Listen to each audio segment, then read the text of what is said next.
So I said on your form, I said, what's the one thing you can talk about comfortably? And you said fitness. Yeah. But I've changed that. Right. So I'm going to give you a choice between either Newcastle United or UFC. And my question, so whichever you choose, the question's going to be either what are the top best 3 players ever for Newcastle United or the top 3 UFC fighters of all time. Right. So you choose. I've written my theory. Cool. Yeah, let's go MMA. UFC. MMA, okay. Yeah, so I'm happy with that. Yeah, pick your top 3. I know it's an almost impossible question. Yeah, you've started off with an absolute solid one. Forget health and fitness, mate. We'll just have a chat about this. No, someone who always stuck out for me. I mean, I've been watching UFC MMA from about 2005, 2006. So I got in the early days, and it was really early days. It was through my mum's friend who got me into it, and he gave me these videos, and I whacked them in. And I was like, "Oh my god, this is amazing!" And that's the first time I'd ever.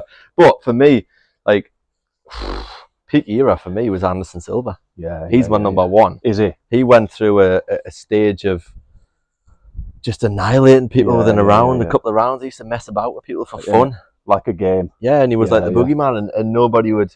Like everyone's, oh yeah, I've found a way to beat him and this and that, and no, it never happened. It never happened. So that's my number one.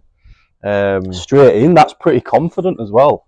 Straight in at number one. I just think at his peak, there wasn't many better. No, and he like transcended the sport, didn't he? Yeah, definitely. Number 2, that's a hard one. I'm gonna go GSP. Okay, I've put him down. Have you? I put Anderson Silva down as well. As my number 3, though. See, we're very similar in that sense. We appreciate excellence, I guess. Definitely. GSP because when he dominated around about the time Silva was, there was always that talk of a super fight, and it never happened. The amount of different styles of fighters that came GSP's way, and he was just like, all right, with them all, I'll adapt to your style, and I'll beat you doing your style, and he did that. And that's his greatest strength, isn't it? Really? Oh yeah. I remember watching him like the back end before like the Johnny Hendricks fight. Yeah, he got to the stage where he was doing gymnastics and shit like that. He's a legend, though. Yeah, like, he really is. He was like, I'm not bored of my normal training. What can I do outside the box to mix it up? And he looked like an athlete anyway. He was just jacked, and he come in. But the third one, that's a hard one. That it can be current. Yeah, it could be current. Like, it doesn't have to have retired yet. So I've gone John Jones as my top. But do you know what? It's more. I've considered like personality and stuff in this, and how engaging they are and how controversial, and so it's not just pure. But even based on pure ability, John Jones would be up there anyway. But yeah, he's my number 1. Yeah, I'm going to put him in number 3. The thing is, you could put any of them in any order. Yeah, of course you could, and you could argue the toss for any of them. But yeah, John Jones, I forgot about him, because he's come back. He's had a fight with Cyril Gane, and he's disappeared again. It's like, what's going on? I remember him when he first come in. Loads of hype around him. His style was so much better than it is now. Yeah, it was. He was wild. It was more raw, wasn't it? I remember his elbows were just vicious. Like razor blades. Did you ever see the Stephan Bonner fight? Yeah. He hit him with a spinning back elbow, and he just knocked him in the next week. And Bonner was like, "What the hell was that?" Yeah. That was ridiculous. And the only loss he's got in his career, which shouldn't technically be a loss, was against Matt Hamill. Is that a no contest, or is it still? No, he got disqualified because it was north-south elbows. But they weren't north-south elbows because he was coming from a diagonal. Anyways, he full mounted Hamill, just rained him with elbows, destroyed him, and they DQ'd him because they said they were north to south. But he got no warnings if you watch the fight. But that'll be an annoyance for him, won't it? Oh, massively. But he always says, "Well, I didn't lose. I know I didn't lose because the guy didn't lay a finger on me. I absolutely mauled him," which he did. And then you go into his era where he defended the belt like 5-6 times against like Rampage, Machida, Rashad Evans, like ridiculous. For me, who was the guy who got in the choke against the cage and just let go of him? Machida. That for me, that's one of the most savage things I've ever seen in my life, mate. In the early parts of that fight, he was struggling to get the range on Machida with Machida having that karate style. And he couldn't find the range, so he just grabbed a hold of him, like you say, he tied him up, and then boom, he knocked it in. And like you say, he didn't tap, so he just passed out, and he just dropped him, and he literally flopped like a bag of potatoes or something like that.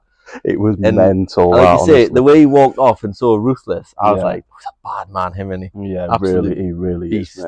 Mate. But yeah, you could put them in any order you want, but for me, at their peaks, it's interesting how we've got this, like the same three, though. It is, yeah, but I think, you know what I mean?